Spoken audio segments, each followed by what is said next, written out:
Hi friends, ഞങ്ങൾ Covid കാലമാണ്. എല്ലാവരും സാനിറ്റൈസൊക്കെ ചെയ്ത് ഞങ്ങളൊരു ടൂറിന് പോവുകയാണ്. നയാഗ്ര. ഇപ്പം ഞങ്ങൾ ഉള്ളത് സീബ്രിങ് എന്ന് പറയുന്ന സ്ഥലത്താണ്, ഫ്ലോറിഡ സ്റ്റേറ്റ്. നല്ല പ്ലസൻറ്റ് ക്ലൈമറ്റാണ്. ഇവിടുന്ന് ഞങ്ങൾ നേരെ ഒർലാൻഡോ ചെന്നിട്ട് അവിടുന്ന് ഫ്ലൈറ്റ്, അവിടുന്ന് ഫിലാഡൽഫിയ, അവിടുന്ന് ബഫലോ കഴിഞ്ഞിട്ട് നേരെ നയാഗ്ര. 5 days പ്രോഗ്രാമാണ്. ഡ്രൈവ് ചെയ്യുന്ന ഏഞ്ചലിൻ, ഒലീവിയ ആൻഡ് ലൂസി. ഞങ്ങളെല്ലാവരും കൂടി ഒന്നിച്ച് എല്ലാവരും ലീവ് എടുത്ത് എൻജോയ് ചെയ്യാണ്. ബാക്കി updates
count, you will not recognize this building anymore because the New York Times only stayed in it about 7 or 8 years because they outgrew it. Now they're over on 8th Avenue, which technically is not Times Square, but we're like, you're close enough, we'll still count it. However, in 1963, Allied Chemical bought the building and they decided to modernize it. So they ripped off all of this beautiful terracotta facade and they modernized it to this building right behind me that says the I Love Times Square. Can you see that? Now if you look above where the I is, you'll see where it says 2021, and then above the 2021 is a ball that's like red and white right now. Can you all see that ball? Yeah. That's the ball for the ball drop. Now I'm not sure about you, but when I stood here 10 years ago and looked at that, I was like, that's it? Because it looks so much larger on TV, right? But good million people come gather here in the freezing cold to watch that ball drop. So the other end of the block also has that same type of lamppost. Now this all began when the Jews were fleeing persecution from Antwerp in the 1940s. They came over here and set up shop. The original Diamond District was down on Canal Street where Chinatown is, but in the 1940s this was the more hot spots. This is why they had located up here. 90% of the diamonds that pass through this country will pass through this block. Over $400 million a day in trade and sales in normal conditions will happen on this block. Now, a lot of the owners on this block are Jewish. They have a rabbinical council that they will go through if they have issues. That's how they will solve their problems. They will bargain with you. However, they seal the deal in the old school way with a handshake and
and climbed the building, and his view that he had overlooking the city is what attracted people to the observatory, which is, as I said, what saved it, because its first few decades it was called the Empty State Building.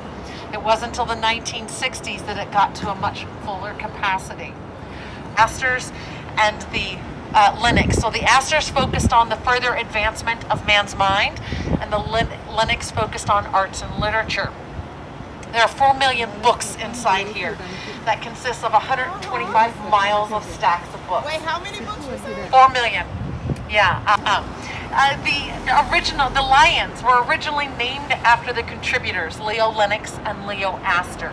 However, during the Great Depression, our mayor of the city at the time, Mayor LaGuardia, renamed them to Patience and Fortitude